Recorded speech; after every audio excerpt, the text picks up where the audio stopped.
มาสงค้ามาสงผู้ทำเงินกูเกาะกูกวนค้า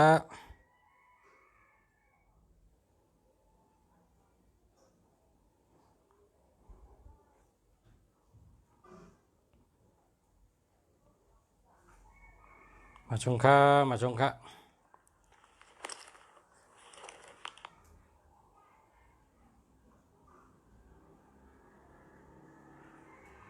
มาสงค้ามาสงค้าเย็นมาสงค้ามาสงค้ามาสงพ่อแม่พี่น้องผู้ทำเงินกูเกาะกูกวนค้ามาสงตั้งสังกัดมาสงค้าเย็นมาสงค้ามาสงค้ามาสงพ่อแม่พี่น้องผู้ทำเงินกูเกาะกูกวนค้ามาสงตั้งสังกัดมาสงค้าเย็น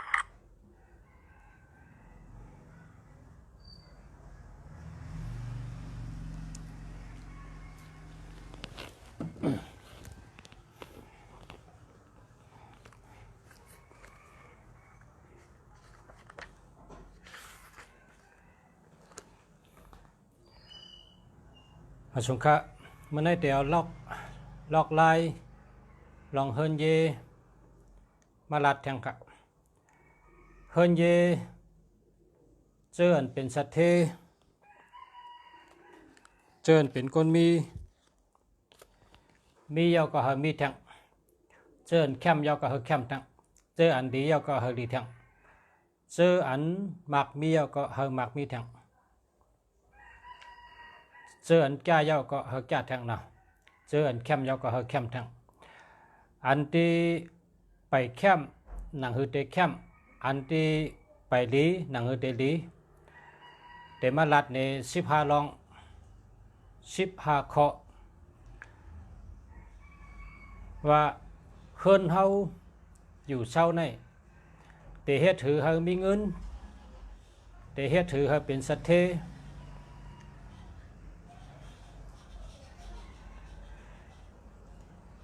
พอเจอเป็นสัตเทเอาก็เลียยืนโจมจอมจะนะก็กะเจออันไปเป็นหนังหือเตเป็นเจออันหนังหือเตมีเงินนำเจออันตึกเงินเกะให้เงินนำมาเตลัดในล็อกลายก้นอันมีเฮิรนนะก้นอันมีเฮิรนเจ้าก้นเจออันมีหอมมีเฮิรนเจ้าหาอะไรถ่อมเตสละเมืองหลีลัดปัน15ข้อเมื่อไหร่มีในแกมโลกะเฮ็ดเฮิรนเฮ็ดเยแกมโลกะในความเขในเขาห้องว่าหงจุ้ยบอกว่าลมบอกว่าน้ำตีเลยมีน้ำใหญ่น้ำหลงตีเลยมีลมหลีนาลินเป้งแคมเด็บตีนันเตเป็นเวงวันเมื่อนามาตีเลยแลตึกเป็นเถินเป็นร้อยตึกเป็นเถินเป็นเคอก้อยกะตีนันน้ำแคมน้ำใหญ่แผ่นดินเป้งกวางไว้ปะไหนเมื่อนามาเตเป็นเวงเพราะว่าโกนในมันเตนำขึ้นเตี้ยโกนในเตนำขึ้นนะโกนในเตโหโกนในเตนำขึ้นโตขึ้นเพราะว่าเขาเตกะเอาตีชนตีผูกตีชอมในซ้ำไปว่ากะตีนันไก่ก้นก็เขาก็อยู่ไว้ทาละเมื่อนามาเตเป็นเว้งลงนะเมื่ออันตีเตเป็นเว้งลงในเพราะเป็นปอดเท่าในเตเป็นทุ่งหวันเยิงเมืองล้างห้วยกุดนาเต็ดเจไหนเตเป็นเว้งหลงพอเมื่อนามาก็เพราะว่าตีไหนในบางกวางเป้งหลีน้ำใหญ่น้ำหลงมี12เดือนนะตีไหนก็เยอะเมืองไหนก็เยอะเพราะว่าสุเจ้าเขาคู่ว่าน้ำลินหินผาวันเมืองตึงกาถัดสีป้าถัดน้ำถัดลินถัดลมถัดไผ่วันเมื่อนามาโกนเขาเตคอนตีเลยเตเป็นตีก้นกึนเงินคอนเนี่ยเตเป็นตีเลยเนี่ยกว่าด้วยตีเลยมีน้ำใหญ่แลลินเป้งนะ น้ำก็ใหญ่ลิ้นก็เป่งเมื่อนามาติเป็นเวงเอากันนั้นมันรอดกันตั้งเลยก็เพราะว่าก้นเขาติดนำมาติ๊กๆนะเมื่อได้เต็มมาอ่านลองเฮิรนก่อนนะหกข้อมีว่า15ข้อลองเฮ็ดเฮิรนหนังคือและเฮิรนเขาได้เตกามหลีการงานหลี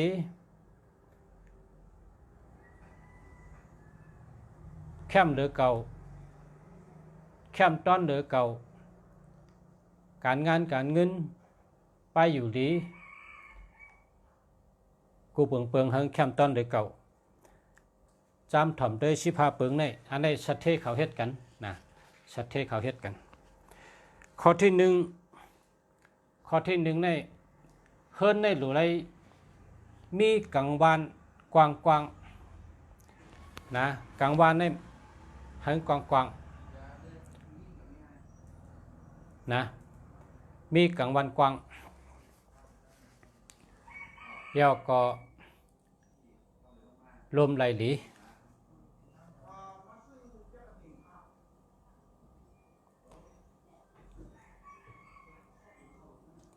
ข้อที่หนึ่งค่ะนะกังวานกว้าง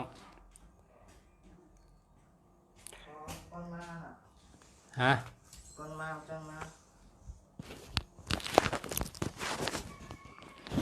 ย้อนข้างกำครับอันนี้ก็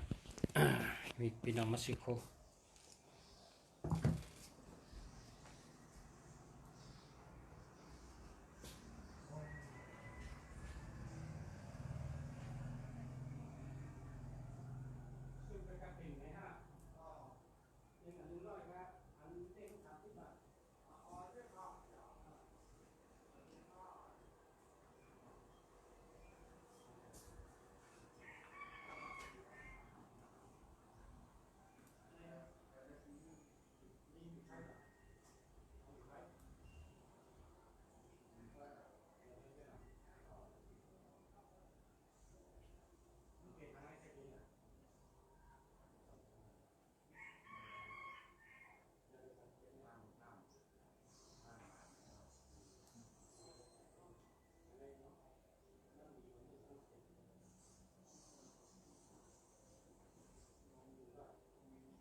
ก็เฮิรนในกำพวกแขกมาแล้วก็อยู่ในความเนี่ย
มาสงค่า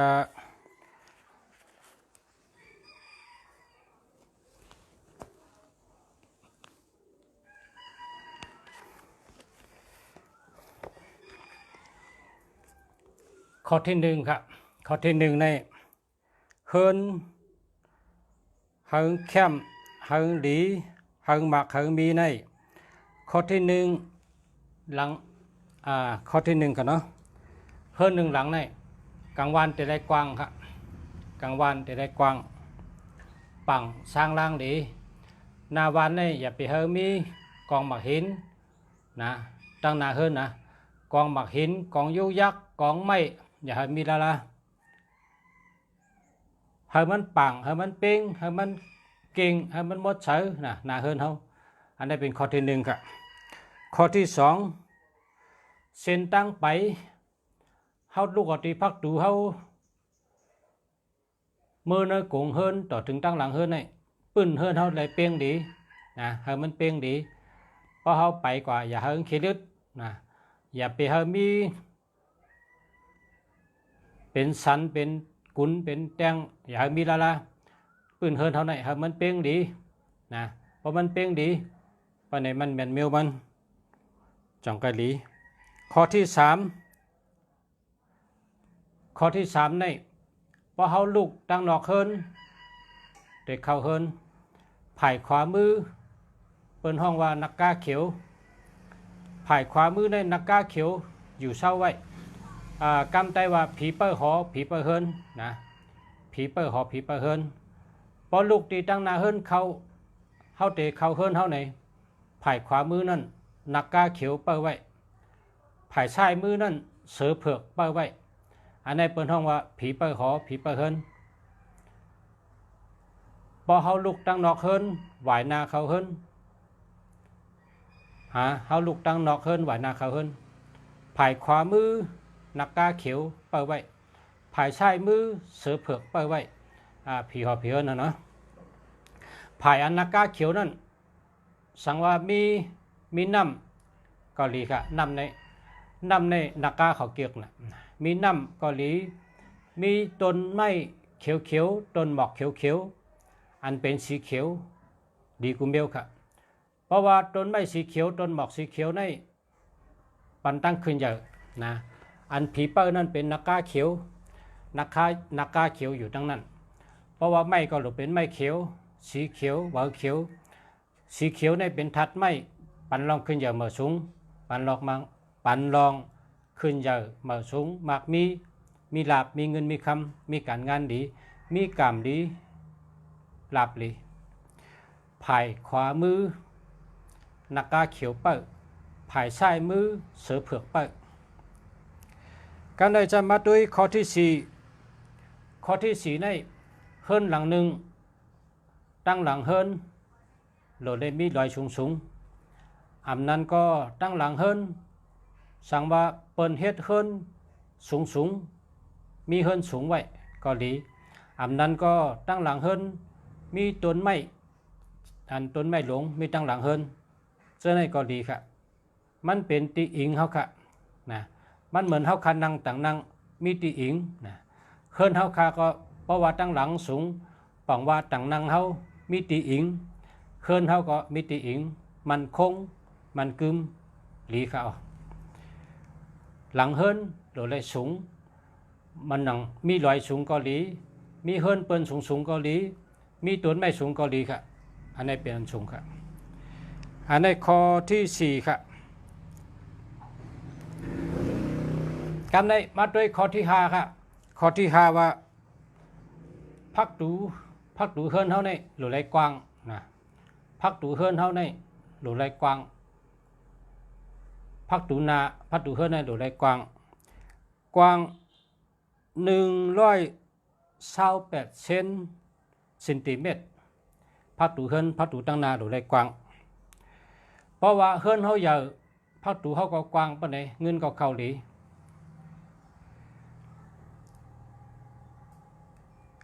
พักตูหลงกวางพักตูตั้งนากวางพักตูตั้งหลังเล็ก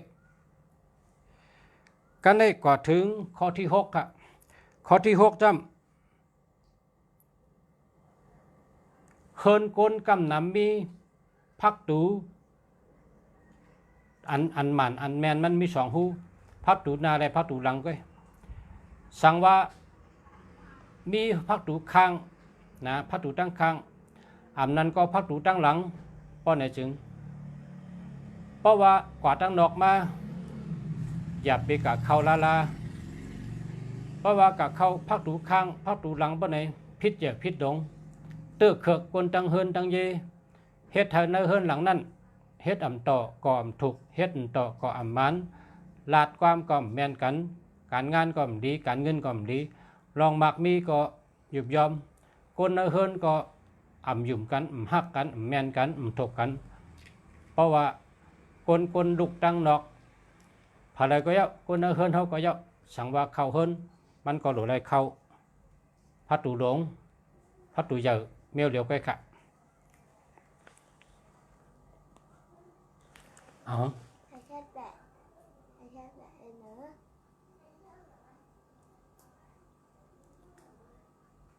แล้วมาเนาะก็เสียบติดความปองไงมันถูกกันเนาะ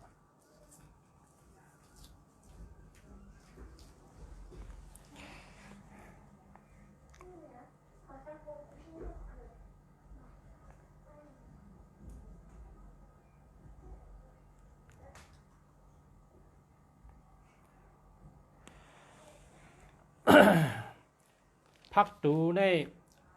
โดยเลยมีพักตูนาให้พักตูหลังให้ดีเลยเปิ้นเพราะว่ามีพักตูค้างในพักตูค้างในโดยเลยปิกแปดหมอกครึ่งขาเนี่ยหมอกครึ่งขาหึงสูงหรือหัวเข่าอีกนึงสั่งว่าเพราะว่าโดยเลยเฮ็ดมันป้อมเฮ็ดไรป้อมเฮ็ดจังให้หือมันเป็นพักดูกว่าตั้งนั้นตั้งในหรือเจ้านาการในเพราะว่าเฮ็ดเนี่ยก็เฮากังขึ้นมาสูงตั้งสูงเป็นหัวเข่าเหี่ยวหังได้ข้ามออกจังไงอย่าไปปั้นเป็นพักดูเพราะปั้นเป็นพักดูจำมันดีนะพอมีตั้งซ้ายกนยิงชื่มโยพอมีตั้งขวากนใจชื่มโยมันจะเป็นมาจังนั้นก็เปิดจังนั้นได้พักดูในลาดว่าแนะนำว่าลาดนี้ว่าเฮามีสองหูกันมีพักดูลงให้พักดูนายพักดูหลังให้แน่แม่นนะเพราะเหลือนั้นเฮาเป็นปัดแดงไว้นะ ก็ได้มาถึงข้อที่7ครับข้อที่7ในว่าเพราะว่าไปเข้าเฮิรนเข้ามาพอลูกที่พัดดูลงไปเข้าเฮิรนไหนเฮาห้องเข้ามานะเฮามีตีตาห้องหนึ่งเป็นตาฮับแขกนั้นก็เป็นตานั่งเรียนเจ้าเฮิรนเจ้าเก่าตั้งนั่งเรียนตั้งฮับแขกไว้ตาห้องหนึ่งพอลูกที่พัดดูเข้ามาเฮามาหันน่ะอันนั้นมันจังกันเมียนเมียวมันนะให้ไว้ตาห้องหนึ่งที่นั่งฮับแขกอันนั้นก็มันกวางไว้เข้ามาก็กวางไว้นั่งที่ปื้นก็อะไรอยู่นั่งเหนือต่างนั่งก็อะไรอยู่เป็นไว้ตากวางตาไรแขกมานั่งมาลือมาเข้ามาเป็นที่ฮับแขกอันนั้นเป็นห้องว่าโถงเงินกวางแล้วก็มดเฉย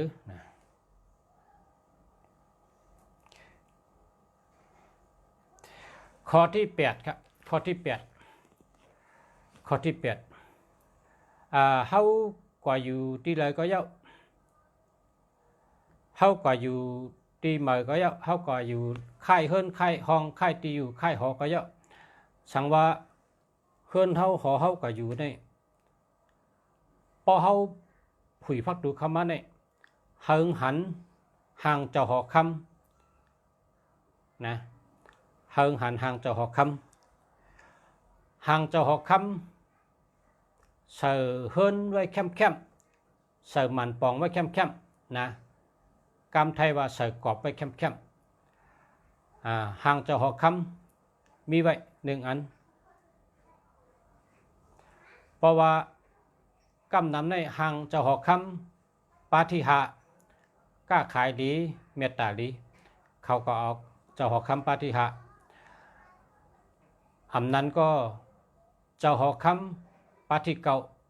เพิ่นเอาสองเจ้าในกำนำนะเพราะว่าในเมืองใต้เขาก็เอาหางเจ้าเสือขันผ้าเฮ็ดใส่กรอบไว้แคบๆนะใส่กรอบไว้แคบๆใส่มันก้าไว้แคบๆก็ใส่มันปองไว้แคบๆใส่เฮิรนมันแคบเพราะเขาเฮิรนมาป้องเขาพักตูมาในหันกำเดียวครับนะหังไหวนาจู้พักตูให้ไหนอันนี้มันเป้ลองลิ้นแก้มผีแก้มเพื่อแก้มโตสู่แก้มมิกษาแก้มผีมิกษาติ๊กที่ผีแก้มผีตุผีตับตีดินตีนั้นเจ้าตีแก้มเจ้าเมืองแก้ม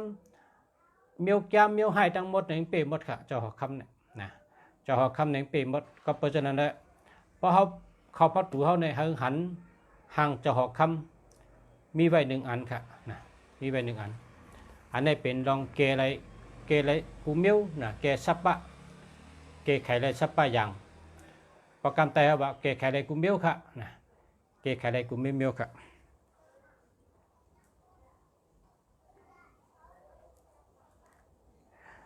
แล้วก็ใกล้เอาแผ่นเจ็ดให้มันหมดเฉยไว้นะถัดปุ่งนั่นห่างนั่นอย่าไปปั้นเก่านะให้มันไว้ตัดเสกข้อที่เก่าครับข้อที่เก่าในเฮิรนเขาขันในอย่าเฮมีห้อยแตกนะห้อยแตกห้อยจัดอย่าไปเฮมีละเฮิรนใน5 ปีโลเลตาสีบันให้เหมือตัดเสกให้เป็นเฮิรนเหมือตัดเสกสีอันเท่าตาเนี่ยสีขาวเนี่ยพอถึง5 ปีมันเก่าไหนอ่ะในข้าวตั้ง4 ปี5 ปีในโลเลตาเหมือมัน5 ปี1 ปอก5 ปี 1 ปอกโจในข้าวตั้งไปถึง5 ปีก็สังว่ามันเก่ามันโก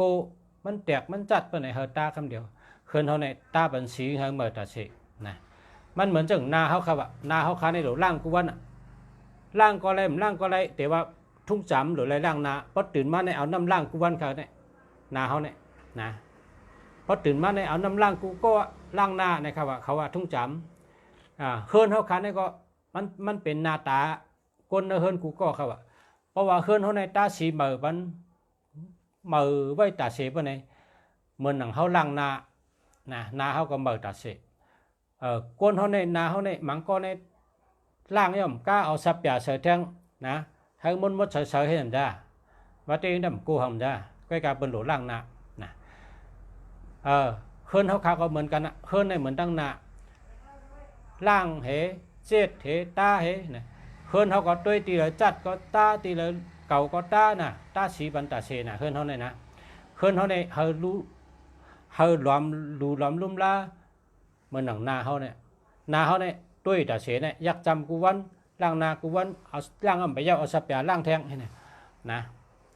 แต่งนาเมนากูวันนาเขาบริตัวอยู่ตาเสเฮิรนเขาก็หลุดตัวตาเสก็เลยจัดก็เลยแล้วก็เลยลูกตาคำเดียวยาคำเดียวลุ่มลาคำเดียวนะตาสีเหมือนคำเดียวนะเฮิรนเขานะเฮิรนเหมือนตาเสนั่นแต่หมักมีลาบหลีเฮ็ดต่อก่อมันค่ะขึ้นใหญ่มาสูงค่ะขึ้นใหญ่เฮืองค่ะ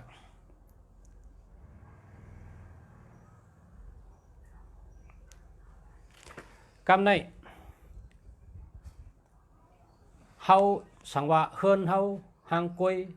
เฮิรนเฮาหางกล้วยเฮิรนสุนตัวเฮานะเฮิรนสุนตัวเฮาหางกล้วยปะเนี่ยตีเสียงห้องวันออกตีเสียงจานมันตก2 เสียงเนี่ยนะเสียงห้องวันออกและเสียงจานมันตก2 เสียงเนี่ยครับเมื่อปานกูปอกเมื่อปานหอคำอุบันอุเมืองนั้น2 เสียงในเปิ้นห้องว่าพักตูผีนะเปิ้นห้องว่าพักตูผีพักตูล้ำนะให้น่ะเฮิรนในก็2 เสียงในผีให้น่ะก็เพราะฉะนั้นแหละหนังฮือว่า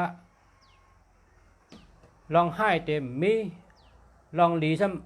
ำมีแต่เสอันนั้นนะ ล็อกลายเกไขมันล็อกลายเฮ็ดให้เฮือนเฮานี่ลีอยู่ตาเสนะกว่าหาหมักหินยาเยอะๆสี่เปียนะเปียใหญ่ๆสี่เปียเอามาคับกันขึ้นเจียงห้องวันออกเจียงจานวันตกสองเจียงเนี่ยหมักหินสี่เปียนี่กว่าเก็บเอาเนื้อน้ำโค้งเนื้อน้ำเตียงเนื้อน้ำปอนเนื้อน้ำตูเนื้อน้ำตะการเนื้อน้ำก็เก็บเอามาหินอันเปียลูกที่หนึ่งให้มันใหญ่ๆลูกที่สองเรียกอีกหนึ่งลูกที่สามเรียกแท็กอีกหนึ่งลูกที่สี่เรียกแท็กอีกหนึ่งพอมาตั้มในให้เจียนขึ้นกับสี่ลูกเฮ็ดช่างได้เอาสี่ลูกในเพราะว่ามันมีสี่หน้าเมืองแต่วันตกตั้งออกตั้งห้องตั้งจานมันมีสี่หน้าเมืองแล้วก็ในโลกามีถัดน้ำถัดหลินถัดลมถัดไพมีสี่ถัดเลปาถัดสี่ปาและสี่หน้าเมืองเอามาหินในมัดตั้มไว้นะมีเผยกะตุ้มมีเผยกะยะมีเผยกะแห้งมันตั้มไว้มันกึมหมักหินนั่นเป็นถัดหลินนะหมักหินนั่นเป็นถัดหลินเฮ็ดเฮาจอยเฮาเฮิรนหลังในก้นเฮาก็อยู่ดีกินหวานอายุยืนยาวตัวนิ่มเจอนิ่มตัวกัดเย็นเจอกัดเย็นถัดหลินมันกึมถัดหลินมันคงการหมักมีมันกึมการหมักมีมันคงหลีการกล้าขายการงานการเงินมันคงหลีนาเฮิรนตั้งหักมันคงหลีการงานกูรองมันคงดีไปอยู่ดีมันกึมดีมันคงดีอายุมันคงอายุมันกึมดีพอเฮามีตังมันกึมมันคงป้อมมีลองลู่ลองแล้วมีปานไหนจึงเฮาได้ขึ้นใหญ่มาสูงกว่า1 หึง 1 มี1 หึง 1 มี1 หึง 1 หมัก1 หึง 1 ขึ้นใหญ่มาสูงมันได้เป็นจังนั้นค่ะพ่อแม่พี่น้องเขานั่งหือเฮิรนสู่เจ้าเฮิรนเฮาเจ้าเฮิรนสัตเทสู่เจ้าเฮิรนสัตเทเฮาเจ้าเฮาสัตเทสู่สัตเทพอเด็กขึ้นใหญ่มาสูงแคมต้นเดือเก่าอันนี้เป็นสัตเทเขากูเมืองนะกัมพะสัตเทหลงเขาเป็นเฮ็ดจังไหนนะอามาต่างเปียต่างรัฐนี่พอมีพี่น้องเขาเฮาสู่เจ้าเฮ็ดจำหนังลุงจัดรัฐนี่แหละนะมันจะดีขึ้นนะดีขึ้นกูลองข้อที่12ครับข้อที่12เฮิรนเฮาในภายตั้งตกเนี่ยเป็นว่าถัดคำครับถัดคำในมันอยู่ตะวันตกนะถัดคำอันว่านั้นอยู่ภายวันตกนะอันนี้ตั้งตกค่ะเนี่ยตั้งตกในลุงเสียเอาแผ่นเหลืองๆมาใส่ไว้นี่นะตั้งตกเอาแผ่นเหลืองก็ได้เอาสีเหลืองก็ได้นะที่เป็นสีคำนะเอาหมอน้ำต้องก็ได้เอาหิ่งของร่องเป็นต้องก็ได้เอามองเป็นต้องก็ได้เอาแสงเป็นต้องก็ได้เอาเจคำก็ได้เอาแผ่นดึงก็ได้เอาเจคำเต้ๆก็ได้นะไว้หน้าตั้งโต๊ะนะไว้หน้าตั้งโต๊ะเฮิรนเฮานะก็แปลว่าตั้งโต๊ะเป็นถัดคำเจออันมีมองเป็นต้องก็เอามองไว้เจออันมีแสงเป็นต้องก็เอาแสงไว้เจออันมีสังเอาแผ่นดึงก็ไว้คำพองเอาหิ่งเป็นต้องก็ได้เอามองเป็นต้องก็ได้นะเพราะมันเป็นต้องเหลืองเพราะในจึงเป็นถัดคำเพราะเป็นผ้าเหลืองแผ่นผ้าเหลืองเจคำเจอในเอาไว้ภายตั้งตกในจอยเฮิรนหลังนั้นกัดเย็นค่ะคำในปั่นลงกัดเย็นค่ะนะคำเนี่ยตั้งตกเนี่ยเป็นถัดคำกับภายตั้งตกเป็นถัดคำค่ะเนาะตั้งตกเป็นถัดคำนะครับนะให้ต้องกันไว้ให้เอาสีคำไว้ตั้งตกนะก็ได้มาถึงข้อที่13ครับมาถึงข้อที่13ก็ว่าพักตูเฮากูฮู้เนี่ยนะพักตูอ่อนก็ย่าพักตูลงก็ย่าอันนี้สติทำดีๆนะพักตูลงก็ย่าพักตูอ่อนก็ย่าเพราะเฮาปึดเขาเฮิรนให้เนี่ยอย่าไปเฮิงยาซื้อกันละนะพักตูซื้อกันดีนั้นก็พอเขาผุยเข้ามาก็ยาปะแตงเนี่ยก็ดีละค่ะนะพักตูและปะแตงอย่าไปซื้อกันเลยพักตูและพักตูซื้อกันได้ละค่ะ ป้อวางซื้อก็เกะไข่กำเดียวละเฮิรนเผาเฮิรนมันนะเกะหังกุยป้อผุยพักดูเข้ามาอย่าไปเฮาซื้อปลาแตงป้อผุยพักดูเข้ามาอย่าเฮาซื้อพักดูนะซื้อพักดูกำไรซื้อปลาแตงกำไรอันไหนต้องไว้นะ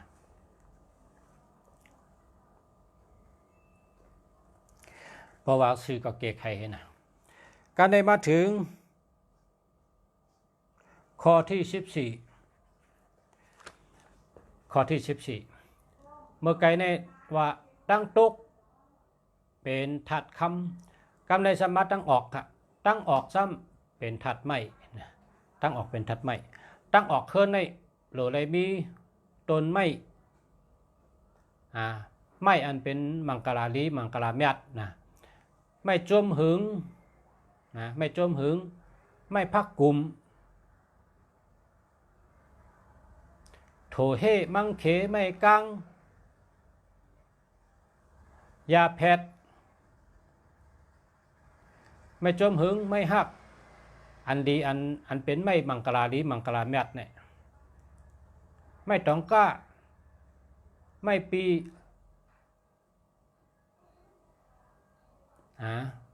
ไม่อันละลีอันเป็นจือลีนะทำได้จื้อว่าทำได้จื้อวางดีก็เอามาผูกไว้หน้าทางออกนะมันเดจอยเฮิรนดังนั้นขึ้นเยอะไว้นะก้นกูก็อันอยู่ในเฮิรนนั้นขึ้นเยอะไว้กำในมาถึงข้อที่15ค่ะข้อที่15ในเฮิรนเฮาเลยมีลมเข้าลมออกไรดีหรือนะก็แปลว่าพอเฮาผุยพักดูเข้าในลมเด็กเข้ามาอันลมเก่าเฮิงออกอะไรลมเหม่อเฮิงแตนตีไรนะเฮิรนไผก็ยะ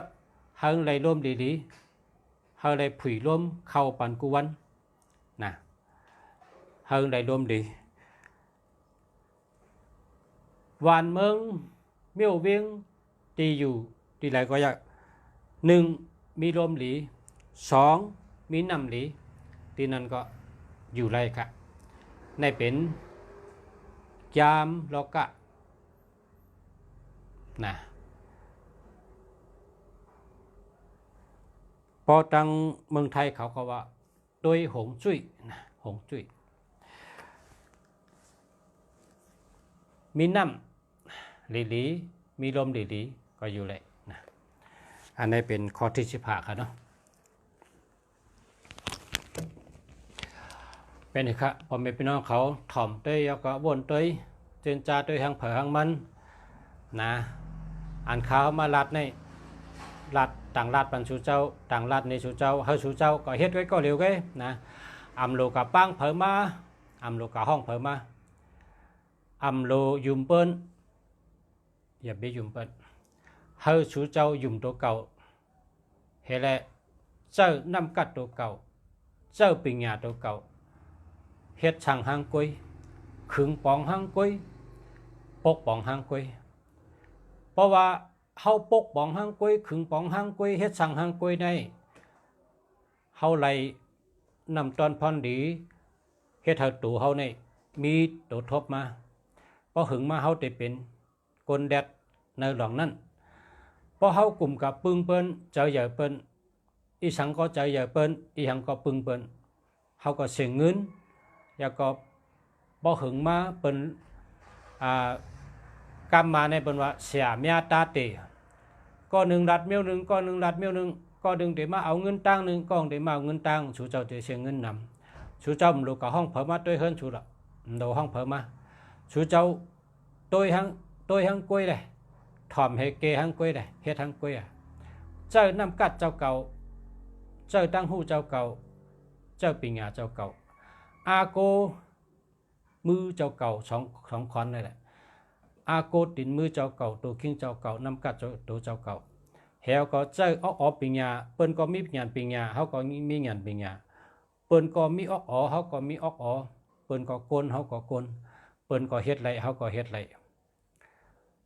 ในโลกาเนี่ยเฮ็ดไรกูเมียว เป็นไรกูเมียวเป็นไรอันว่านั้นมีเสียเมียวเฮ็ดไรอันว่ามีเสียเมียวมิวเมียวเงอ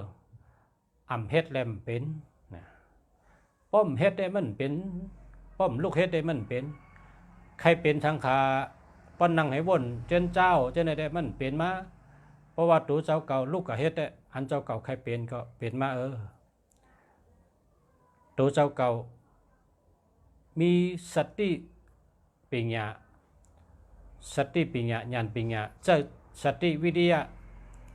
สติปัญญาญาณปัญญาเจ้าเป็นได้ก็ดีอยู่จำเฮาให้ได้เฮ็ดสังก็เฮ็ดกว่าครึ่งปองกาปะนี่มันตื่นเป็นกูเมียวมันตื่นไรกูเมียวเฮ็ดไรกูเมียวนะไว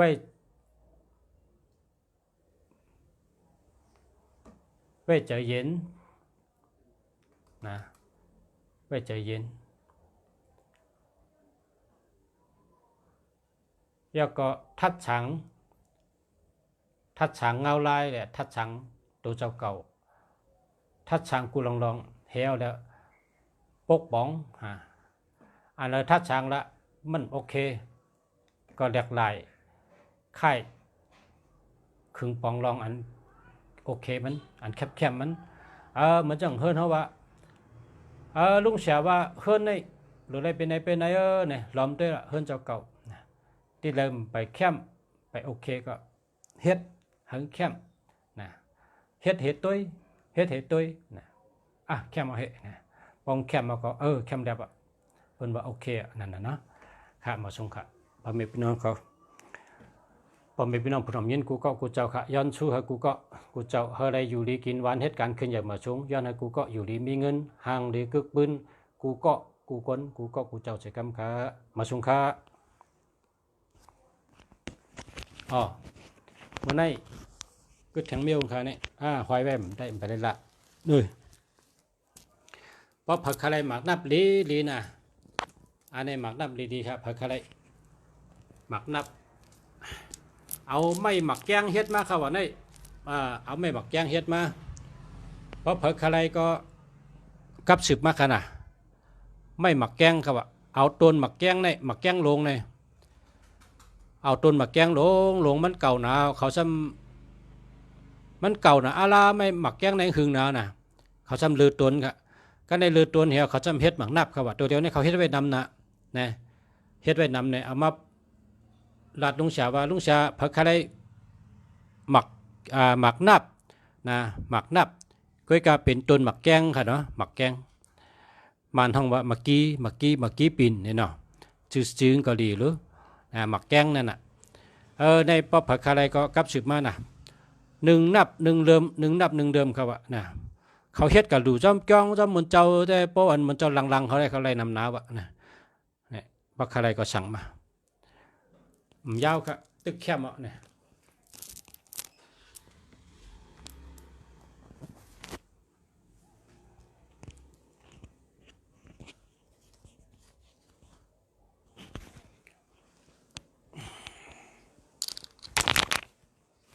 นี่ครับพอใช้ก็เป็นอกเลยพอใช้ก็เป็นอกเลย